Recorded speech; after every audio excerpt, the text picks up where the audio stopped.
Running fans, jumping fans, throwing fans, all around athletics fans, welcome to Talking in Ovals.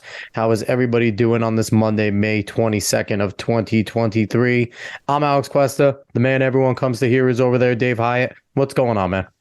Still pumped about last week's episode. I mean, that was one for the ages there, and it was just so much fun. And, the season's really starting to come into play now. We're getting some big races. We're getting some people actually running against other people, of the same caliber. It seems like people are maybe not ducking each other as much. So I'm anticipating a big finish to the season. Yeah, I thought it was really cool seeing Christian Coleman come back and beat Noah Lyles. I thought, as much as Noah's been great for the sport, if we can add a Christian into that mix with Arian Knighton and things like that could be really Curly too. Curly too, and in Japan. Curly too, and there's just so many good sprinters right now. But I think people forget, especially if Christian's been out of the scene for a little while. Him and Noah had such a rivalry when they were both coming up, and Christian was the guy. People forget that it was Noah chasing Christian. So it's going to be really fun if he's come back into form and he's doing his thing. But yeah, last week's episodes were great. We had two. So we had Clayton Murphy on Thursday. We talked to Danielle Barnes, who was Danielle Toro in her, heyday, over on Monday. So we had a great double decker of shows. Before we get into all the fun stuff, like, share, follow, subscribe, rate 5 stars, Spotify and iTunes. Spread this word of mouth if you like what you're hearing. Find us on the socials at Talking in Ovals. And I just want to stress the word of mouthing again. Really important. Anybody listening, if you know anybody that enjoys running, send them our way. They're going to like this show. But if you know someone that just enjoys hearing good stories, send them our way as well. Because what we're doing right now is archiving stories of some of the greatest runners, some casual runners, and we're doing something really cool here. So we just want to make sure that we can get as many people as possible to hear what's going on over here. So I got a quick go ahead, Dave.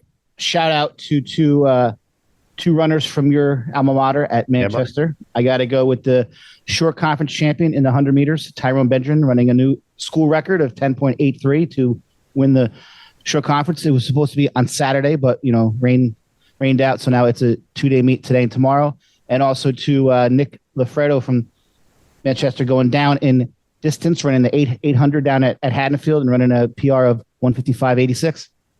Yeah, it's exciting. And he broke my classmate Andrew Dunbar's record tie in the 100. Andrew Dunbar was a short conference champion in the 1 and 200. So it's a big accomplishment right there for Ty. So yeah, we're excited there. Outside of that, we don't have any more PRs or PBs, but they'll be flowing. I'm not worried about that. It's okay to have an off week. But I want to get to this week's show, because this week's show, we're continuing with the flow of fantastic guests.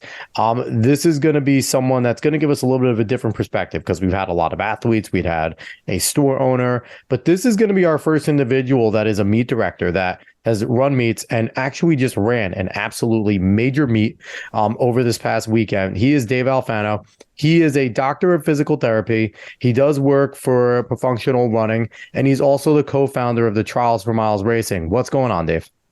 Not too much, guys. Greatly appreciate you having me. I have to say that's I listened to a bunch of podcasts, and that's the hypest intro song. Saw me bop in my head. That was cool stuff. Definitely don't change that. Thank you for having me. Yeah, I love, when I was looking for intro songs, I was like, what reminds me of just like the Olympics on steroids? And I was like, this is it. The end of a work day. Strong. It's been going strong for 40 episodes, so we're going to keep it. Yeah, we're doing our thing. 41 now. Yeah, 41 now. That's crazy. We're almost up to a year. That's gonna be a good little landmark. So, Dave, I first want to talk about what we talk with all of our guests. We have our first segment that we always like to go. You were a runner, like many of our other guests that were on. When did you get the spark that running was going to be something that you could do for the rest of your life, something that you enjoy? Because we all have a different time when we figured out that we actually like running. When was that for you?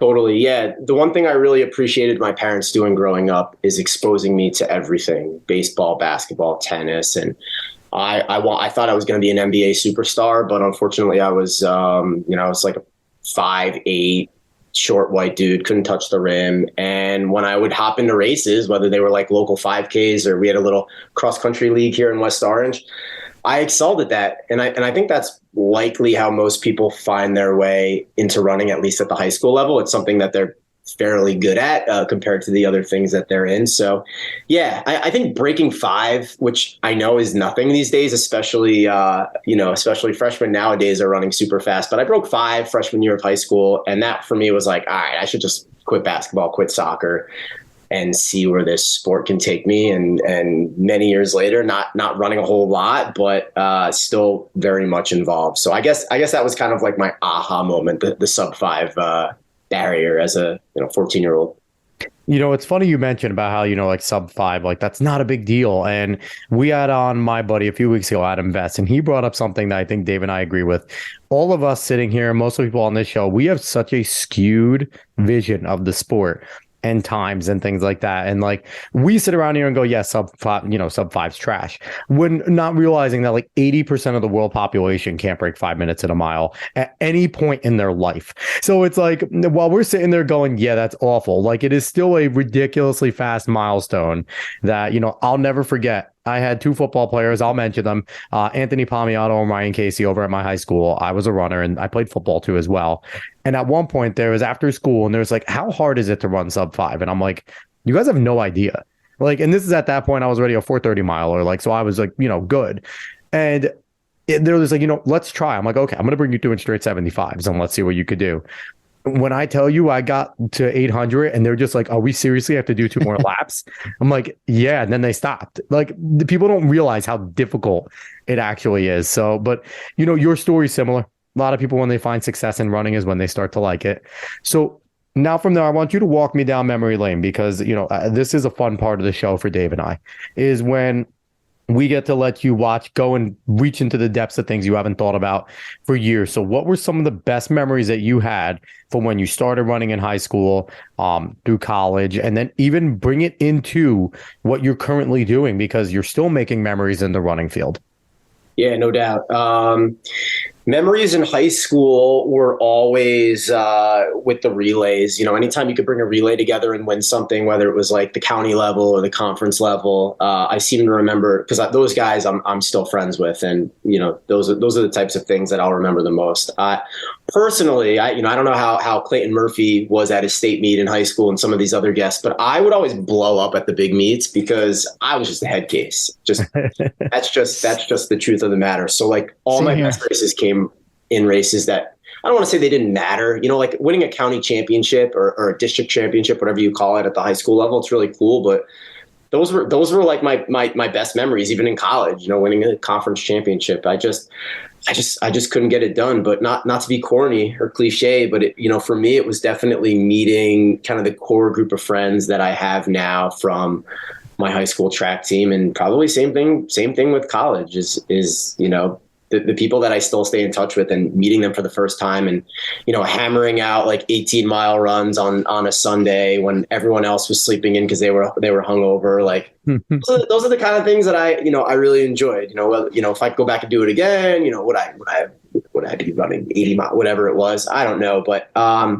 yeah, those are the types of things. And then in terms of like memories, like in this new era of my professional life, I mean, there's no way that I'm going to forget things like when we put on a meet in Texas during the pandemic, and Emma Coburn and Ellie Perrier and all of these superstars showed up, and I'm sitting on the track just like, I cannot believe that they're here at our little meet that we organized with 6 to 8 weeks. I mean, that was the first that I don't know how long this Trials of Miles thing will go, but that was the one memory where I mean, we'll never forget it, because we went from like 0 to 100 because the athletes didn't have any other options. But yeah. I'd call that my most memorable, kind of like new professional life thing. So kind of in a few different directions. What's cool is that so many of our guests say that some of their best memories were those relay races, because there's nothing better than getting 3 of your buddies and doing something together. I remember my favorite memories in high school were all at the Penn relays or the state relays. There's nothing better than doing it because track's not really that much. It's a way to bring a team aspect into the sport. Like you are dependent on 3 other people. So I just think it's cool that so many of our guests state how important that it was to be on those relays and how their high school teammates are still some of their best friends to this day. And you know what? It's funny because I could say I personally don't know like the individual championships or accolades that you actually won, Dave, right? And the fact that like that's not even like the top of the memory. And it's funny, like Dave said, like not only just you, but we've had like the Olympians that have come on, the national record holders and things like that. And, they've talked about their races because we've asked them about them, right? But for the most part, they say the same thing. They say, going to Penn Relays and doing this. Now, I think the question that most people want to know, especially runners want to know is, what was your favorite Saturday night drink to re-drink Sunday morning while you were doing the long runs and sweating it out? Because every college runner knew that Sunday morning long run, that beginning, you were sweating out and you were tasting all the things you drank the night before. Or were you not a drinker? And the way that we did it in college was I was like super straight edge for like 10 to 12 weeks. We'd get to our regional meet. It was a 10K. And then that night for a week straight, we would do what we call fun week. And that was, every night it was a new theme. We would drink our faces off. Usually 3 or 4 days in, we wouldn't want to, we'd bow out. But no, during the season, I was straight edge. I was too straight edge, to be honest with you. I probably could have used a beer or two and loosened up. But I was drinking water and some type of electrolyte drink and like getting in bed early. I was like locked in. I really wanted to be a good runner on the high school and college level. And, some people may have said that I ended up running 8:07 for 3K. I ran 3:50 for 15, wow. 14:26 for 5K, blowing the F up. And I felt like I could have done so much more. And, I ended up getting into coaching for a little bit. And I think those life lessons of like, it's just running and it's, don't take it so seriously, which I know is not easy on the pro level. Yeah. So long-winded response to say I was drinking the stuff you probably should have been drinking the night before, right? Just getting, being hydrated and whatnot. So listen here, kids, don't be like Hyatt and I, who were drinking Saturday night and re-drinking Sunday morning. Be like Dave Alfano here, and because we didn't run 350, we were not 350 or 14:26. Drink a beer or two, Hey, hops aren't bad for you. Have I always or two wine, something nice. Even Coughlin always said he'd have 1 or 2 beers every year the night before the Melrose games, and it just helped him calm down. So everybody's different. Everybody has their own way of doing it. Some people say you don't have to drink at all. Some people don't. It's find what works for you and just go with that. We also don't promote underage drinking, but we're also not idiots. We know what goes on, but we do not promote it here as coaches, parents, former athletes, all the above that, we have done. So you did that, you do your running career. Now you're jumping into, trials and miles. You talk about your start over there in, with that COVID meet essentially going on and all these superstars. Did that kind of click to you? Just not only the fact that athletes were hungry during COVID, but just how hungry athletes in track and field are to just have other meets to go to not just be kind of structured into the diamond and continental gold and those types of things, just to have something to go to maybe let your hair down, fun, run fast, but have a good time while doing it. Was that kind of something apparent?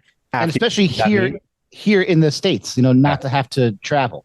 Yep. Totally. The meet that I was referring to earlier that January, when I say that there was nothing on the calendar, this is 7-8 months post the world shutting down. There was nothing. We caught wind from a few athletes in the New York City area that we were friends with that were running on a high level. And they just said, we're training for nothing. And how Trials of Miles actually started, not to bore you with our history, but we were doing a bunch of like virtual head-to-head competitions because frankly, there were no races to do in person. And that's sort of where we got our start, where you'd race in like a bracket style tournament. You'd run with someone either on another side of the country or maybe someone in your city. And that's when it turned into the in-person racing. Once USATF started to like allow the meets to happen, it involved like crazy COVID testing and whatnot. But that specifically that Texas meet, there was just nothing else in town. And so we were like, yeah, this is going to be an Olympic trials qualifier meet. Like, we didn't know what the heck we were doing, but athletes were like, yeah, that's what I want. I need that.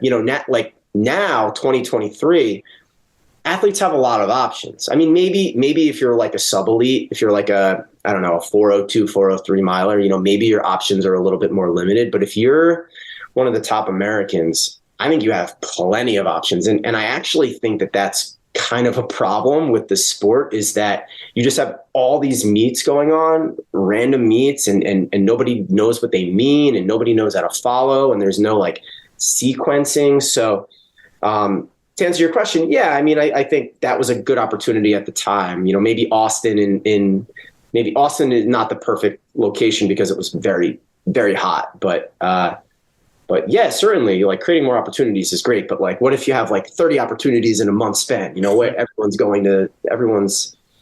So I don't know. So how many trials of miles have you done to this date so far?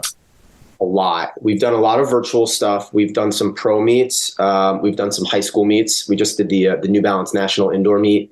We've done a lot of community races. Last summer, we did 8 cities for the Tracksmith 5K kind of Twilight Tour. And that was really fun because, you could be a 30-minute 5K runner and you like really felt like you belonged, and you had a pacer and you were having people cheer for you. So we've been really fortunate to like hit it on every level. And we've even done some trail stuff. We've done some road stuff, just trying to like figure out what the heck we are. So yeah, we've been kind of all over the place. So I want to talk to you about this meet this Friday that you just had. I thought that was an amazing concept. Kind of tell us how that all came about, like with the, $8,000 for first place. Because if you win Diamond League, you're only getting $10,000. So to be able to offer that much money to the winner of a race is a big deal. And that's why you had the athletes there that were there. So kind of tell us the story of how that meet came about and how you were able to generate that interest and to get the athletes that you got.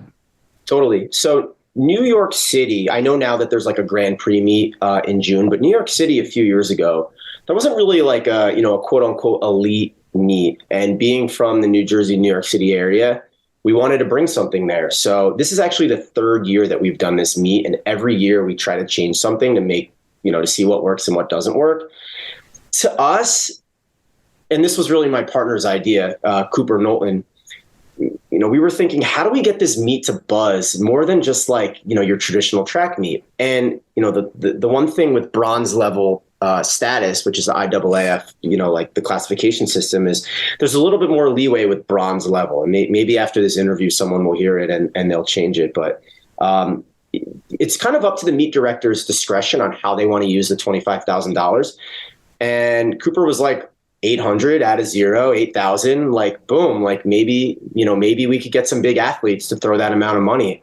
And I think that there's something to that concept. You watch UFC, you watch golf, you watch tennis, they have these big prize purse main event type situations. And I'm not saying $8,000 is a lot of money. I mean, it's a lot of money in the track world, but in the grand scheme of things, it's like, it's a lot of money in track. I get it.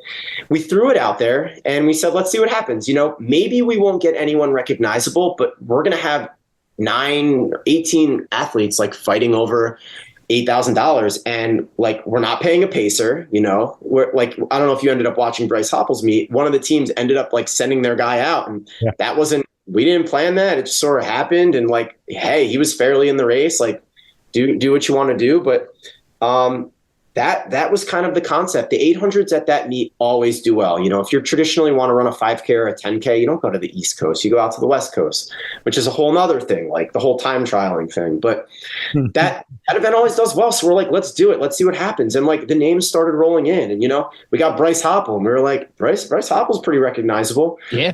And we had a couple other athletes that wanted to run, but were just a little beat up. I mean, that list that ended up coming to the race was not even the entire list of those who we would have. But yeah, we have to say, like, the buzz that came from the whole $8,000 concept, I think it worked. I mean, you do have people that are still going to complain, like Bryce Hoppel only ran 146, like that's slow. But like for anyone who was in that stadium, it's East Coast. It was nighttime. It was cool. It was a little breezy.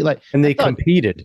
And they raced. Competed to the race. They raced, and that was my favorite part about that. Now, Ajay is a easy for, but Bryce Hoppel, with 100 meters to go, there was a run. It was an exciting race, and the fact that you had an earlier section and there was kind of like a time standard that was posted, and it put a little pressure on the faster section. I don't know if it was perfect, but I think that the response was, we got a couple emails from some of the 800 runners in the B section, and they were like, I've never been part of something like where there were stakes, where there was something, obviously outside of like a national championship. So yeah. I think that format can definitely work if done correctly. I thought it was great. And, you also had in terms of helping to build the sport, there were races for high school kids. You had, Bowler from Del Barton, and he ran 4:06, in a high school mile. You had a pro 1500. So there was definitely a good mix of high school kids who got to watch some of their idols on that pro level, which can only help, future this sport and make it better. So as a meet director, I'm curious because we've been throwing around a lot of ideas of how to grow the sport, right? How to get casuals involved, because I think that's the meal ticket, right? You were able to do $8,000 because you were given a certain lump sum, right?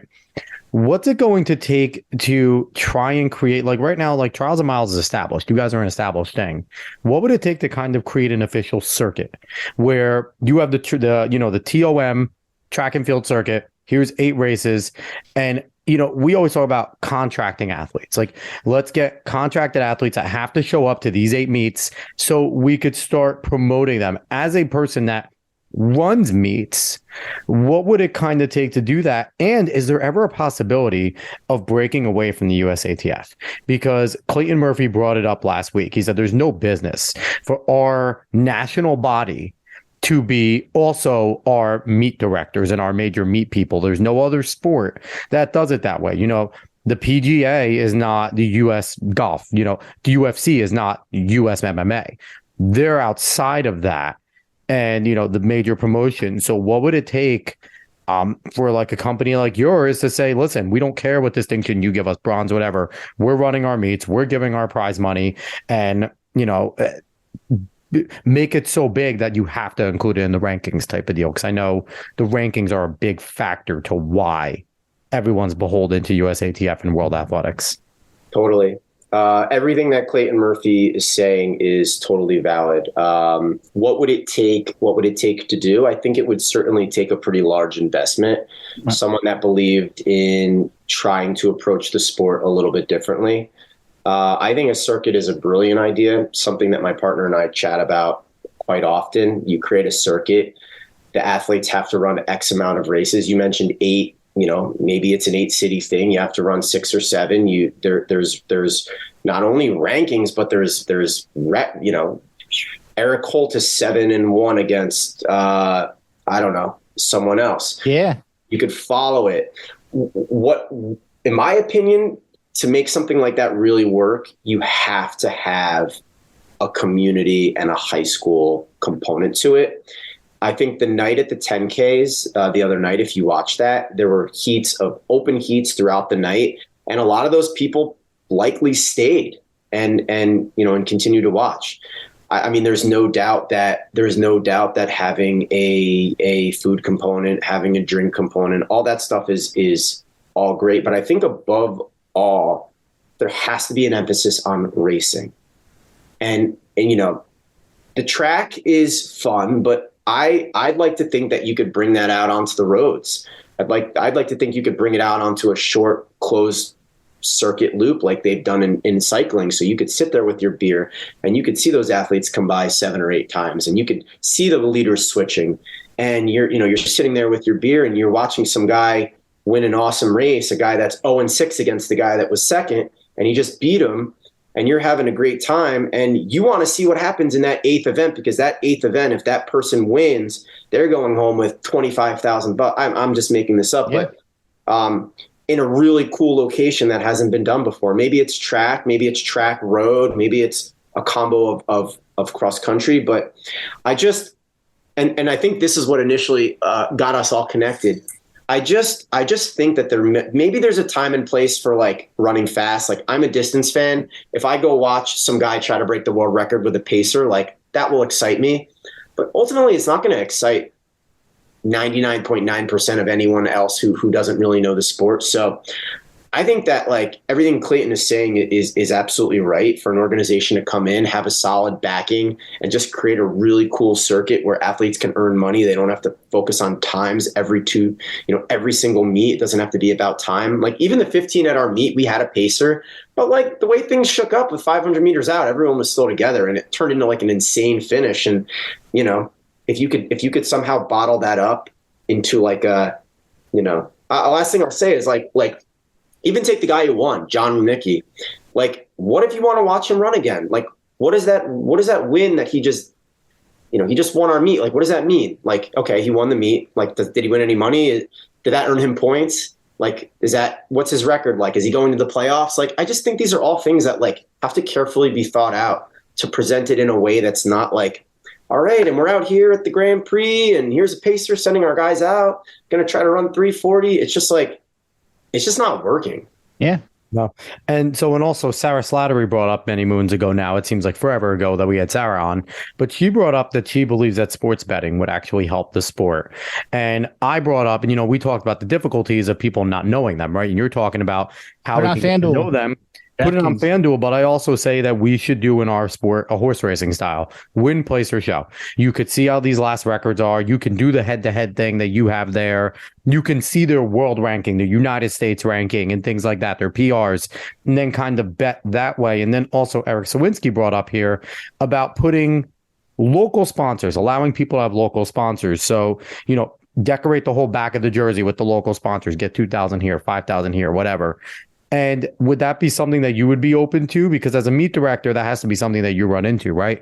With sponsorships and who's clashing here and what is allowed here and what can go on. So logistically, how would something for you as a director with betting and with different sponsorships, how would that come into play for you in trying to organize something like this? I've tried. Our little tiny cockroach company. We've tried to. We've reached out to every sports book, time and time again. It's going to take someone with a little more influence. I know they got close to it with the Boston Marathon. It seems like the pieces were in place to bet on that race, and someone pulled out. I think it's really close to happening, and there's no doubt that gambling is going to bring a new element to track. I mean. I personally haven't gambled since college because it's easy to get hooked to those things. But someone's going to watch the race, and there's going to be some stakes on it for them, and I think it'll be a huge game changer. And in terms of the logos, I mean these athletes are dying like to get paid. They're Clayton Murphy, I would imagine, has a decent contract, but you go a step below. And these guys have nothing. I mean, Robbie Andrews and Eric Sawinski are not sponsored. Could you imagine those two guys not being sponsored? Like, it's incredible. I think the bigger issue is that, if you're Nike or Adidas or I don't know, whoever, like, why are you going to throw out all this money for an athlete who's going on a live stream to be watched by, I don't know, maybe 1,000 people who are already in the sport? Like, there's just no value for them. Do I think like the smaller sponsorship around the jerseys can help supplement, a 336 1,500 meter athlete who's like just trying to survive month to month? Yeah, totally. And I think that it's kind of ridiculous to limit that to one sponsor. But yeah, I think opening up the sponsorship tiers is one thing. We've never had any conflict with sponsor. I think we're too small. We haven't faced any situations like that. But I think the more sponsorships, the merrier. Take the bib, do away with the bib, and just throw your sponsor logo on there. But yeah, I'm all in favor of gambling. I think anyone who watches track is. So here's a question with the bib thing. Why can't we just give everyone a little pin to put on their shirt and just let it act as the bib, have the number implanted into it. Like Elon Musk is quite literally about to have things implanted into our necks, right? With Neuralink. Why can't track and field get rid of a freaking wax paper thing with numbers on it and just go to a little pin, put it on the top side, and just the bib? I think it's nostalgic though. It is. People love having the bib. Who loves that? Hanging on their wall. I think that I have bibs still. No, you're totally spot on. I think we do a really good job of designing good-looking bibs. This is the Pacer bib for the Tracksmith Twilight Mile, and they are really pretty. And I do think people like it, and it's great advertising for the company. But at the Olympic level, it's it's like, especially they've had some years where the bibs kind of like took over the shirt. I don't know. But yeah, I think there is a nostalgia to it. I think you're spot on with that. So what do you feel about, like how hard it is for the average person to watch a track meet? Like they're all over the place, whether it's Flow Track or Peacock, I feel like if they did have a circuit and they had a television contract and people would know where to go, you could just be, surfing through the channels. Oh, there's track on that. You have to know where every meet is, what time, what stream, what platform. I do think that is a big hindrance in trying to get more fans out to watch. Oh, there's no doubt. There's no doubt. I personally, as a track fan, I will look and see when Fred Curley is running, and I'll see it's behind a paywall, and I won't watch it. And I'm a track fan. Now start to think about people that aren't track fans. It's like, you're just creating walls. Yeah. And then, I sort of was thinking your question was one thing before it went in that direction. Like, what about when the meet is on and you do have somebody that's not watching track and you're like, okay, see, this person is jumping and now they're on the track. Okay. What's going on the track now? Okay. I see it all the time. Yeah. I see people are wearing Nike. I see people are wearing Adidas. Like, are they on the same team? Like, what am I watching here? What does this race mean? And then the race is over and you're like, okay, I'm waiting. What's going on? 5-6 minutes passes.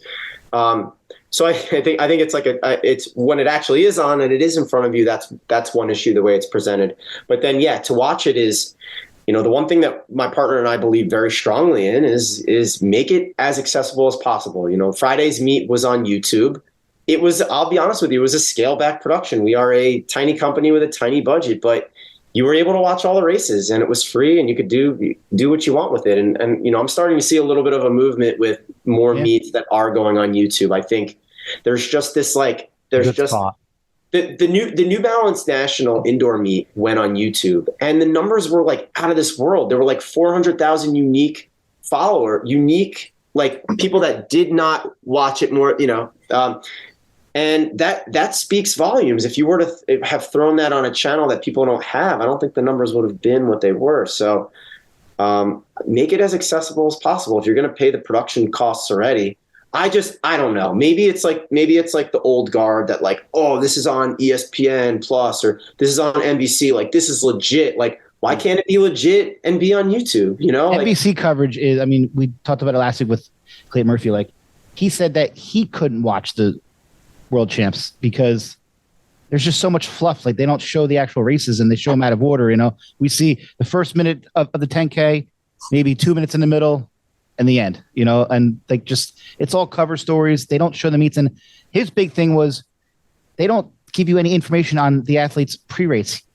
He wanted to have like an announcer as they're doing warm-ups, interview them pre-race, find out what, how they're feeling, what they're doing, just to garner more interest for the average person to actually watch and say, hey, this person, wow, they got sick last week and now that they're lining up for this race. Just anything to just promote it more. Clayton Murphy and Alex Andre are definitely thinking outside the box with the way that they're presenting things, and I think it's awesome. Yeah. Clayton was mic'd up, I think it was last year, and I watched that and I called my partner and I'm like, that's really cool. Alex Andre specifically, he was actually at the Friday meet and I think everything he's doing is just great. But again, that stuff is really cool, but it all comes back to like well, how, like, is that going to get new fans? I'm not sure. Are current fans going to watch that and go like, wow, like that's really cool that Clayton thinks that, does that? Like, I think it cannot hurt to open up your world to people that want to know like what's going on, besides the fact that you're stepping on a track and you're going through in 51 seconds and you're trying to run, X time.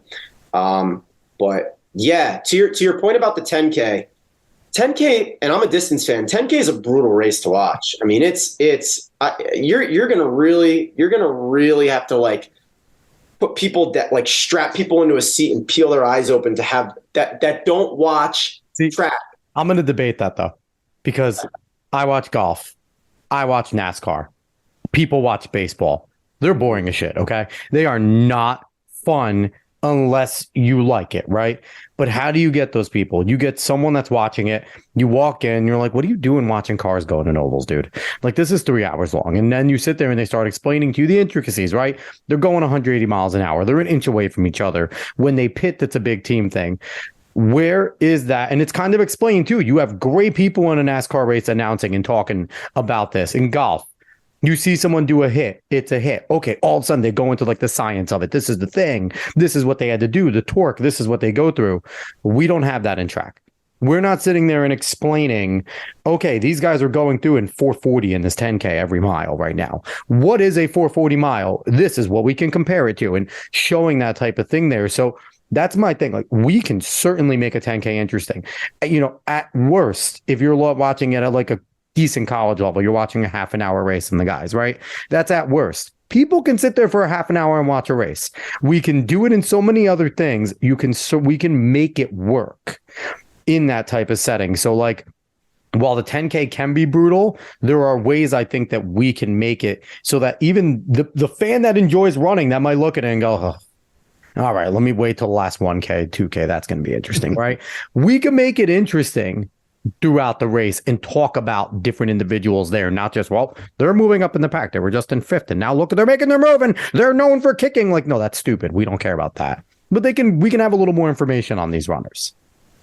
No, I hear you. I think the thing about NASCAR is like so much can go. Like, there's so many variables. A crash that wipes a person out, a flat tire, a person drops from first to eighth, and it's like, like, oh my God, like, can they make that pit stop quick enough to get back in the race?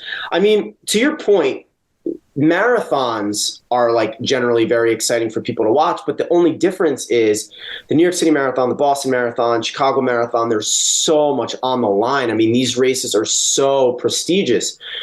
So for a 10K, doing elbows though, and they could throw elbows from this point to this point. That would make it interesting. It's like legal to throw bows openly and just have guys strategically throwing bows on like the back straight every lap. My idea for a 10K is start with what is a 10K? I have 25 laps? 20, yeah. Yeah. Like so start with, I don't know, 50 people, or start with 25 people, and every 200 meters or every 400 meters, last lap gets eliminated. So every lap, you're going to see people in that last place try to sprint so that they're not in, like that to me, I could see someone sitting there for 30 minutes going like, go. And there's the betting aspect. They go and they grab their drink. They get up. You could do live FanDuel bets on who's going to be last on that lap. But that's like, I don't know. That's just a random example I just thought of. But that's something that like will break up the monotony. The positions matter. It really matters. And I think you could keep, like, I don't know. I just feel like there's ways to present some of these races. And like, you have to preserve track. You have to preserve the legacies of, Prefontaine and the 5K. And I'm trying to think of 10K, even like Gebre Selassie. Like, the Olympics is the Olympics. People are going to watch. The 10K is going to have high viewership because it's exciting. Can the Americans, Grant Fisher, the East Africans, like, that's exciting. But take a 10K in March out in California. And by the way, like, major props to Jesse and everything he's done with Sound Running. Like, if it wasn't for him, there would be no real competitive options. But like a race like that, there's not a lot on the line. It's all about time. And that's what I'm coming back to, is like, you get in line, you hold on, and you just try to finish it out. And I think that if we could change up that format, I think it could get new eyeballs. So a question for you for something that I brought up a few times on the show, and it's cool to bring it to a race director. I brought up the idea of doing like your qualifiers, your trials on a day, not really aired, maybe put on like a Flow Track live stream, right, for the diehards to watch, and then do just finals, maybe split up a few days for like field, sprints, distance, and only have finals. Because I feel like a big problem with track and field is it takes freaking forever to run a meet.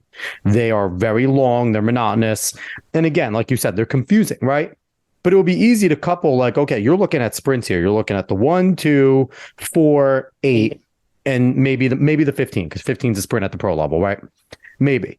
And then you go up and it's like, okay, here's distance day. Here's your steeple, 5, 10K. That's all you're getting. But it's all finals. So even you could do men and women. It's all fast. You're going to see really good stuff those days. And for the track junkies like us, go in a corner and watch the stream to get the qualifiers, right? You can go watch those. We don't care about those, but you're getting the best of the best, the people that qualified, your top 8 only in the sprints here. Would that be something that, again, how difficult would that be to do, to convince athletes to come out and do that with the chance of like not being on TV or things like that, or being featured, and how to do a production like that for multiple days? Yeah, totally. I assume that this question is related to like maybe like a US champs or like I don't know, an NCAA or some type of championship. Kind of like the circuit idea. When I had the circuit idea, like doing a circuit in that way, where right. The only difference is the circuit wouldn't have any trials. You would just have people, you know, and those. So what I would envision for a circuit, and something my partner and I talk about, is I think it would just be one race. I think what you're stating is a good idea. And like one of the things that we're doing with this New Balance Nationals outdoor meet is like we have these windows at the end of each night where like all the top seeded races for that day are like the mile, the seeded heat of the mile, the seeded heat of the SMR, the seeded heat of the 2, whatever it is. Yeah. And it's just like intro, fireworks, like they come out, they run their race, they're interviewed, bam, next track, seated. And it's like, I don't know how it's going to turn out. I mean, we'll see. But that's great. Just action-packed, action. Just fast races, fast people, fast. Here's a record. Here's a this. Here's a that. I think that would be great. Yeah, the way that the indoor meet worked, in some cases, we had a bunch of fast heats together, and like the arena was like super loud. It was really, really exciting. Versus like really awesome race and an hour and a half of downtime. And they're really putting their hurdles on the track now. Yeah, totally. So I think that having a really, really tight, exciting window, you know, Friday was not perfect. We had a beer mile relay, which was okay. I saw that. We had a chase down race that completely flopped. Now the only thing I didn't like was that it was a non-alcoholic beer mile, right? Yeah, well, you know, it's not easy to get a New York O'Doul's mile. getting a New York, and by the way, Icon Stadium is awesome to work with, but getting an alcoholic permit to correct, yes, I'm sure, is not super easy. But yeah, it's still cool just to have that event, you know, like to have people chugging beers and then running a lap, a lap. It's cool. I don't know if that's the answer, but we were just like, let's try it. Let's see what happens. Yeah, absolutely. Yeah. I think like outside the box ideas like that, you know, maybe a beer mile relay is not like the most outside the box idea, but you know, certainly like the chase down thing we tried, like they do in baseball, you know, what's his name? The freeze. The freeze. He tries to chase someone down who gets the freeze. Yep. The freeze and the freeze. We tried that. My partner recruited someone way too fast who like, it wasn't even close. Like, come on, man, you got to at least like, I don't know, maybe it should have been 350 versus 300. But next time I'm calling out, Nick Simmons needs to come out of retirement to run in your beer mile. Yeah. There we go. Let's get him. That would be no complaints on that end. No, Nick does really cool stuff. Yeah. But how do you bring that stuff that Nick does? How do you like bring that into the, you know, the people are just very resistant to change, you know, changing the way things are being done. And I think you're absolutely right. There has to be someone that comes in and creates whatever it is, a circuit or a league or a you know, 3 events a year that have these massive prize purses. Yeah, some majors. A major, yeah. Hell yeah. Like in golf, yeah. And I think it's like the athletes have to run. You know, like we love Sydney McLaughlin to death here. She's from our state. Jersey girl. But she hasn't run since August. And she's teasing us with June 9th now in Paris, which when that gun goes off, I don't care if she lines up, if she gets gets set. The moment that gun goes off at this point is when I'll believe Sydney McLaughlin's running.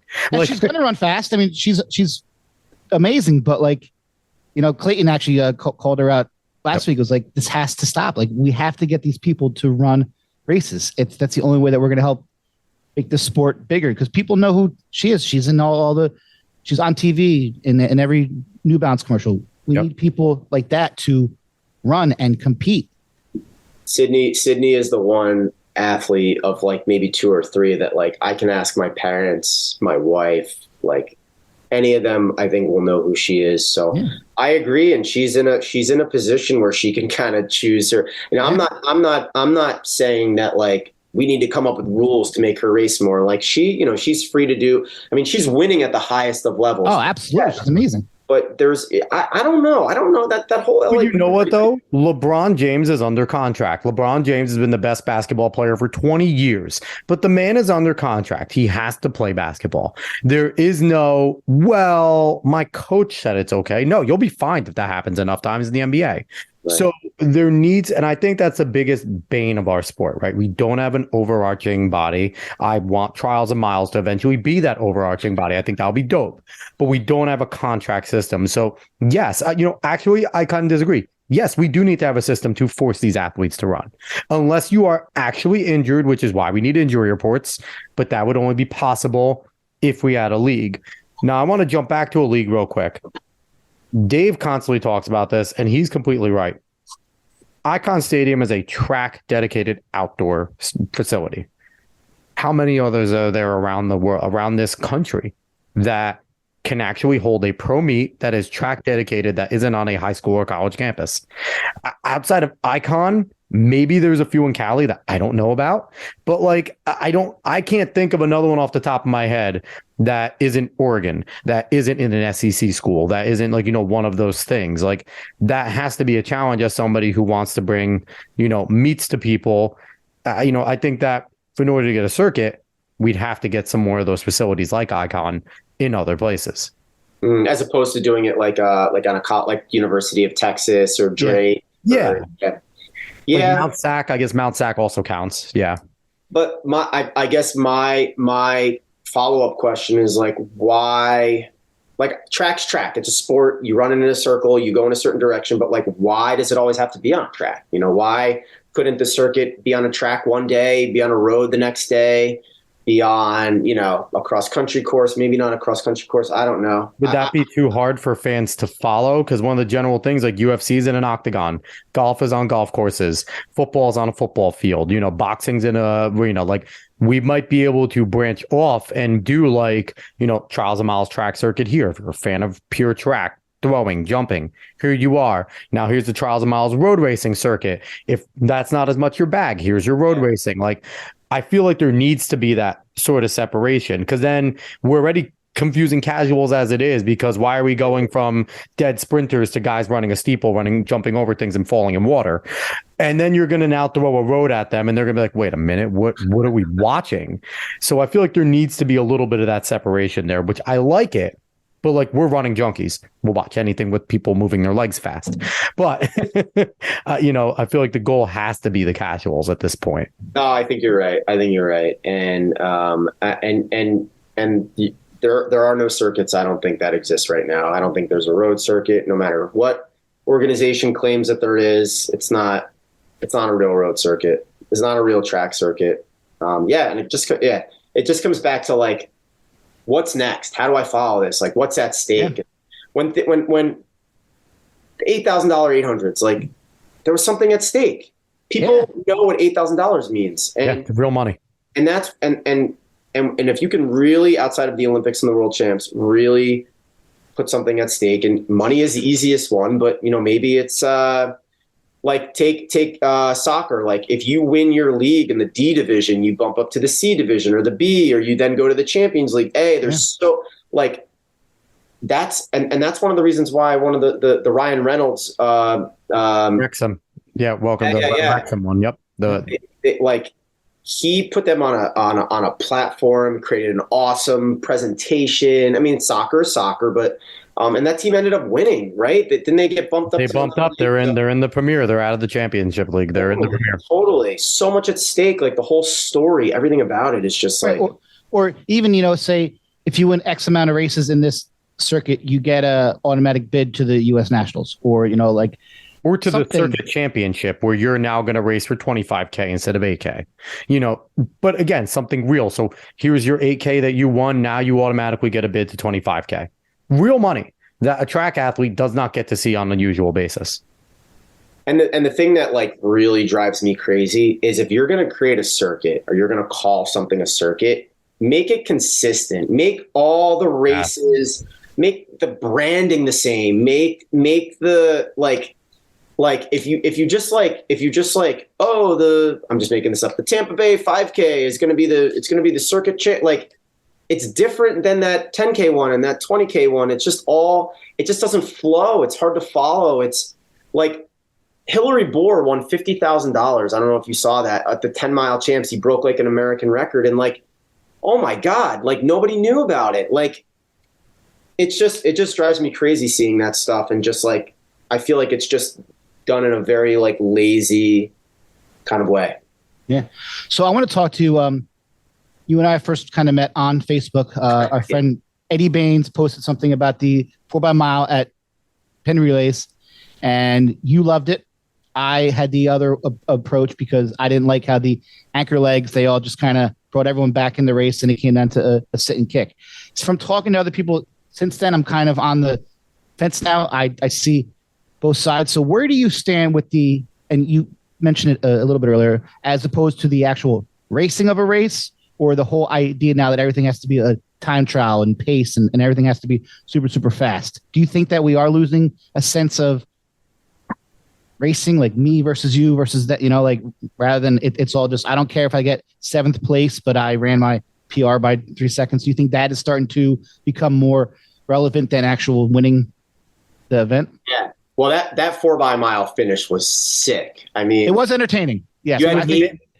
I think we just wanted to get, though. It was manufactured. I just wanted to, I think I was just like, there's teams there. Like we can see the first ever sub 16. Totally. Like 5 teams who can actually do it. And then the first 3 legs do the job. And then it's like, oh, we're going to sit. Now listen, kudos to Nova, that they came out top like they always seem to do at Penn Relays every year. But I think I was just hoping, Washington has 8 guys who've broken 4. Like it's right there. So, but you did make a very good argument. I wouldn't call it an argument. It was more of a debate. And I do see both sides. And I do think we are getting away from that racing component. People are happy getting 4th or 5th place, but just running fast. So I'm just curious, like where you think we are heading in this sport in terms of that. I have pretty strong opinions on this. I think time trialing and distance running is absolutely killing that side of the sport. And I think distance running and sprinting, for them to work, inevitably have to be like 2 separate things. I just don't. They're 2 different sports. In my opinion, they're very different. I think there's a time and a place to like challenge the limits of the human body. I think like world records are meant to be broken, and I applaud groups of athletes going after it. But the way that a lot of these contracts are structured is you have time bonuses if you run. If you run a 3:51 mile, you get a bonus. If you run a 3:36, you go to the world championships. So everything is predicated on time. And if you see an awesome race like our 1500 the other night, but the time is slow, distance fans complain about it. They're like, that was so slow. This sucks. And it's like, it was like such an awesome race. And like, no knock on any specific meet directors, but like you see these distance runners going out west, they sit in an empty stadium, or they run in an empty stadium, and they get in line, and there's a pacemaker, and they run these ridiculously fast times. And ultimately, outside of the 5,000 to 10,000, distance running fans in this country that really follow the sport, no one else cares. And I think that like for example, if we didn't have a pacemaker for our 15, if we didn't set up a race to be fast, none of these athletes would come. And that really speaks to the state of the sport. And now with some of the, I mean, you guys might feel differently, but with some of the spike technology, times are being run so fast right now that like contracts are making these absurd time bonuses if you want to run fast, and they're almost like doing away with them. So like the question becomes like, well, where's your place then as a distance runner? You know, if you're a 340, 1500 guy, like what do you do? Are you like, do you just have to go run 335 or else your career is over? Like, well, what if you're Eric Holt and you do run 335 and you're still unsponsored? Like, it's not a winning formula. And you know, if you start to peel this even further, there's a lot going on in the track world that's inhibiting it from growing on the distance side. And you have to think about some of these athletes' agents. You have to think about who's running these meets and why certain people don't get into meets. And the whole format is just like, it's such a losing formula, all of it. So I noticed the tone of my voice got like a pitch or two higher, but it's just such a snooze fest. Like let the guys race, you know, and women. And you know what? I see your point. Like I love obviously watching people run fast, but there's something special how, you know, they don't have paces in the Olympics and the World Championships, and that's just about winning. That's about winning the actual race. There's something cool about that does get lost when, you know, you're at a meet in Boston in January and there's, you know, 75 people breaking 4 minutes in the mile. It does kind of get the point. All right, like it's fast, and you don't care whether you're 6th place, 8th place, like 1st place. It just doesn't matter. So there is definitely losing that component of let's race, because it's almost like there is no more strategy. It's just run as fast as you can for the whole race. You know, the Penn relay, you know, thing excluded, I do tend to agree that we are losing racing as a part of track and field, especially in distance running. You know, I did not like the Penn relays finish because to me, there's also something about the best going out and being the best, right? Because that wasn't a rabbit situation. That was a situation where teams were going. There were 3 teams up there that were running really well, and it would have been a fantastic finish with their anchor legs because there were still 3 guys, and they talked about it. We had a 356 guy, a 350, all of them sub 4. So it would have been a beautiful finish. And I just thought that hurt the spirit of the sport to be able to slow down and let 9 teams get in. Villanova had no business winning that. Like, we could be honest. Great for them for winning it, but they had no business winning it. So I didn't like that aspect, but I do agree with what you're saying, where I think there is a time and a place for time trialing. And I think that could be something where the sport should revamp, right? Where say we have X amount of meets where here's your time trials. Here's where we will have rabbits at these meets. You want to come run fast, these are the meets to do it at, but no more rabbits at other meets. If you want to send out an individual athlete from your team to go try and set a pace, fine. They're not real pacers. They're going to do what they want to do. They could stay in. That's been a part of running forever, right? We do strategy that we work as a team and we do those things. But I tend to agree with you. The time trialing is getting a little ridiculous where it is diluting the 4-minute mile. It is diluting the sub 150, 800. And, you know, these types of things are just not special on a lot of levels when they really should be. And I think we're going to see a lot more broken athletes at really quicker ages because of these needs. So I tend to agree with you. I'd like racing a lot more because honestly, with the way I ran too, I was a kicker. Where is a kicker in this day and age? What do you do? Like, what do? You can't just sit and kick anymore. That's not a thing because there is no race strategy. If you're not willing to go out and run run like crazy, then you're screwed.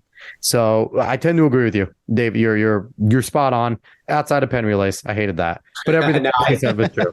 they were on pace. They were on pace to run fast, and it slowed up. So I get it, but I was sitting there with a group of people like who do you think has this? Who do you think? And it was just the jockeying for position, and that's like a long race. You know, 4 mile is a long race. But like, could you imagine a 1500 where like there was some runner who like through 800 meters you weren't allowed to pass him, and then he just stepped off the track and then like let the games begin, and like people just going at each other. You know, like F1 and NASCAR, and like the times are irrelevant. Like whether it's a 30-minute and 2, like times don't mean anything. Nobody cares about times. They only care about, oh, oh, so and so, like the Pepsi team took second, like that was insane. They came from 10th to second, and now they're like in the points. They moved up to first, and like, oh my God, this sets them up for such a great position. Like, those are the types of things that if we start to think about, like, I believe,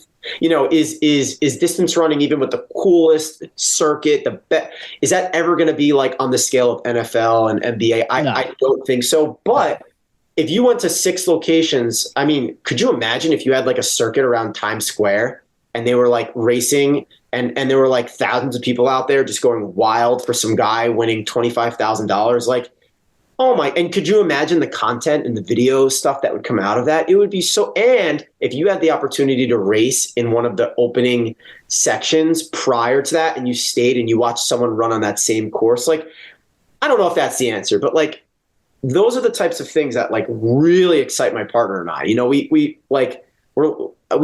a formula that works, I believe.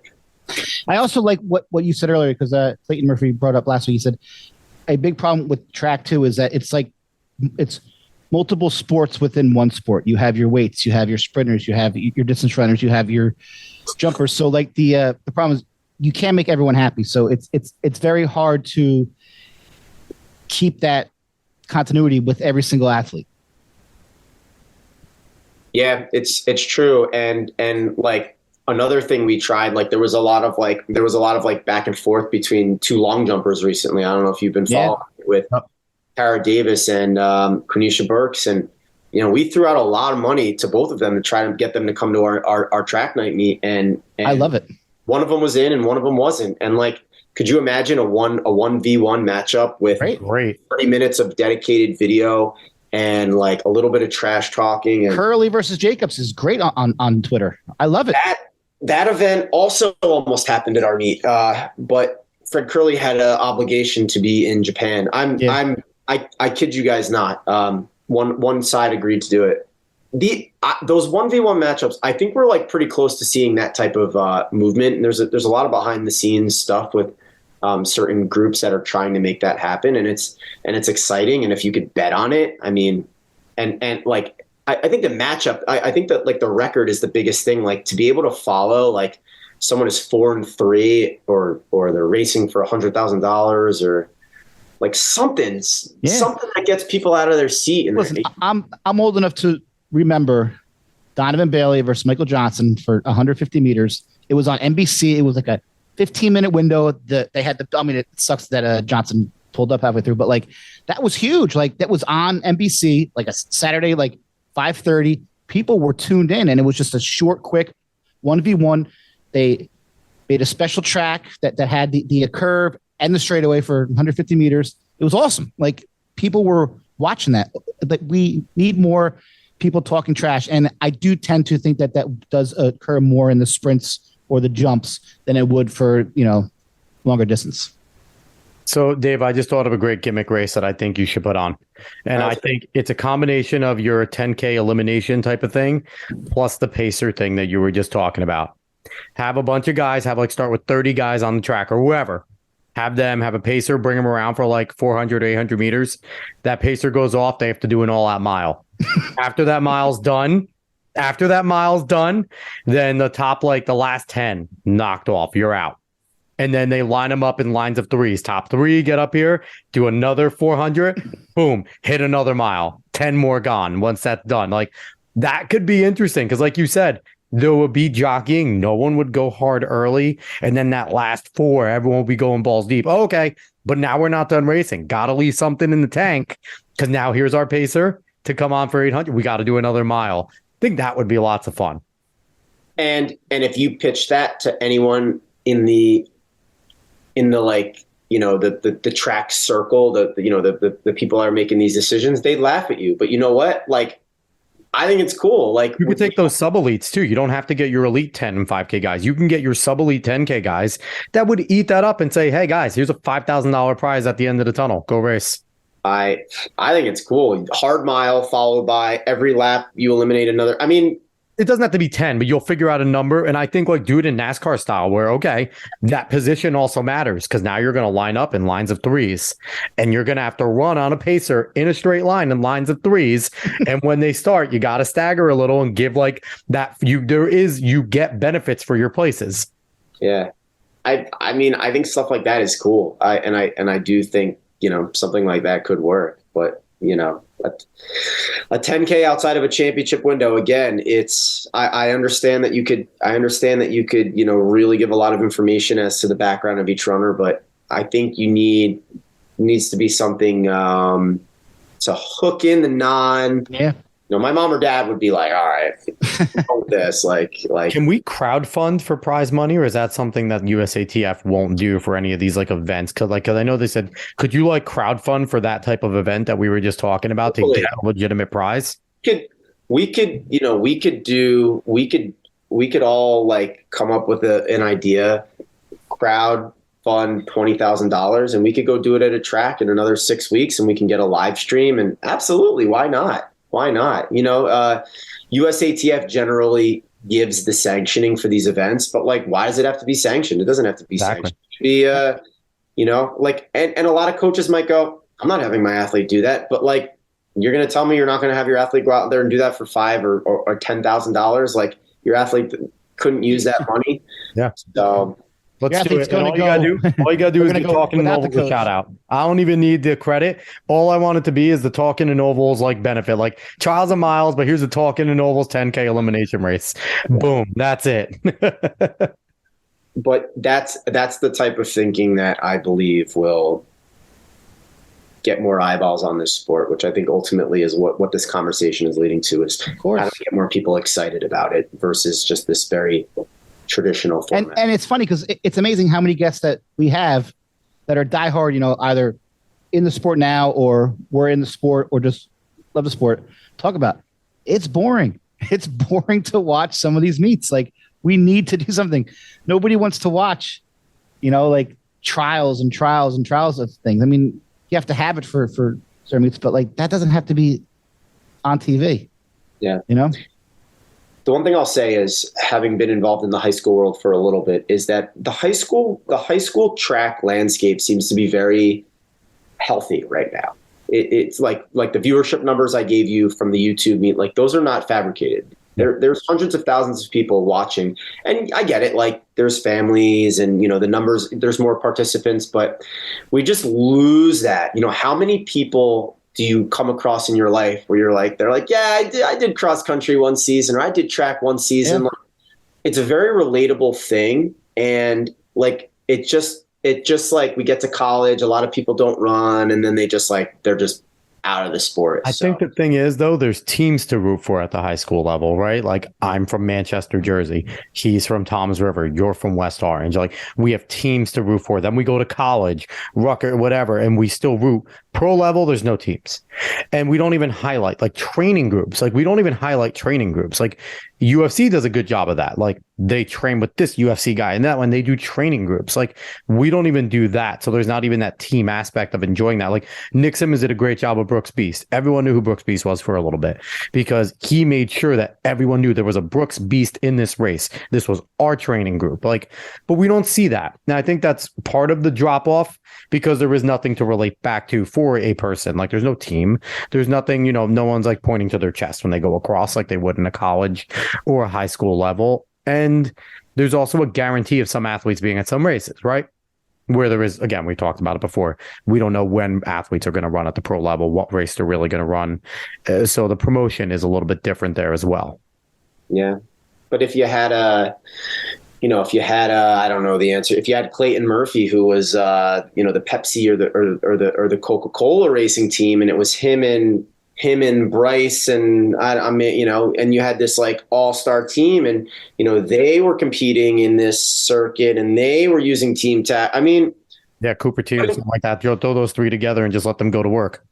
Yeah, exactly. Like, I understand that, like, another issue I think is shoe companies are absolutely. Like they have full control over the sport, like one specifically, and you just how do you follow when you just see all these jerseys of people wearing the same thing? Like, like you're just shooting yourself in the foot. Like you want them to wear that because they are representing you and you're paying them money, but like nobody gets it. They're just like, okay, you guys all run for Nike. Like, is this the Nike team? Like, yeah, no. exactly. We were watching a meet the other day, and my dad's like, so they're both wearing the same uniform. So the teammates, I'm like, no, they don't even train together. They have nothing to do with each other. They're just both sponsored by Nike or Adidas, but they know nothing about each other. They don't train together. So that part does definitely get confusing, you know. Or what about having teams from certain like people like a Northeast team, and it's people who either went to high school here or went to college here that have a little familiar with that area. It is tough, yeah. There's just so much wrong with the sport, and I think we're three guys trying to figure it out and make it right. And you know, I really appreciate, Dave, what you're doing over there, actually putting your money where your mouth is and running meets and things like that. Like, that's not easy to do, and you're certainly trying to make a big dent in the sport. And I think you are, and I think you're going to, because you know, your meets have big names, and putting money on the line is really big, because we know we have amazing track athletes that should be millionaires, that should be rubbing elbows with all the big name athletes, and they don't. They're scrounging in hotel rooms and hopefully getting sanctioned by USATF to hopefully run that race to get a better ranking. It's kind of ridiculous the way our athletes are treated. I agree. And just to your point about the like recognizing jerseys, the second that they all wear USA and they're in an Olympic situation, everybody gets it. Yep. Everybody gets it. Like, there's no like what's on the line. There's a lot on the line. But unfortunately, that's 1 week out of every 4 years. And there just needs to be, there just needs to be a new fresh approach. So, totally agree with you guys. It's like soccer too, you know, like that's probably like our fifth or sixth biggest sport here in the States. But World Cup time, everyone loves it. You know, it's the same thing as almost track in that sense. I mean, and you have a lot of soccer fans that like English Premier. They don't like American soccer, but a lot of soccer fans here. I'm an EPL fan. I like Man City. I like the Red Bulls. I don't follow them. I follow Man City. So it is similar. I do agree. But unfortunately, Dave, we have to wrap this up. This was a fantastic and informative show, dude. Oh, yeah. I really appreciate you guys having me on. It's fun to like kind of think these things out loud and not just, keep them in my head. It's nice also that you guys are like actively pursuing these ideas. You have really good guests on that are like in the thick of things as athletes. And so like keep asking those questions as you guys are doing, because it's like, we're not gonna get anywhere by just complaining on Twitter, which I also do sometimes, but we all do. Yes, totally. So thank you. Yep. Once again, he is Dave Alfano. We talked a whole bunch about the Trials of Miles meets. Go to trialsofmilesracing.com. Go look up when their events are going to be there. Support them. Shout them out. Tell your friends to go, because, if you are a fan of this sport and you want to grow the sport, you got to start dragging your friends out to going to these meets. If they are local, start paying for these events, because that's the only way that we are going to grow, is if we start to support the people that are doing these types of things. Hyatt, do you have anything else to say before we get out of here? No, it's just great seeing people who have been in the sport for most of their adult life, just trying to always give back. And I just love talking to anybody who wants to talk about what we can do to better this sport that we all love. All we want is for high quality meets, athletes to get paid, and for everyone to just have a place, and for the sport to just grow and evolve. So thank you very much, Dave. Thank you. So once again, it's Talking Nobles. You like what you heard? Like, share, follow, subscribe, give us a 5-star rating, Spotify and iTunes. Spread this word of mouth. Find us on the socials at Talking Nobles. Go search us everywhere. We will be there. And we will be back next week with another amazing guest. Everybody, thank you so much for listening. So long.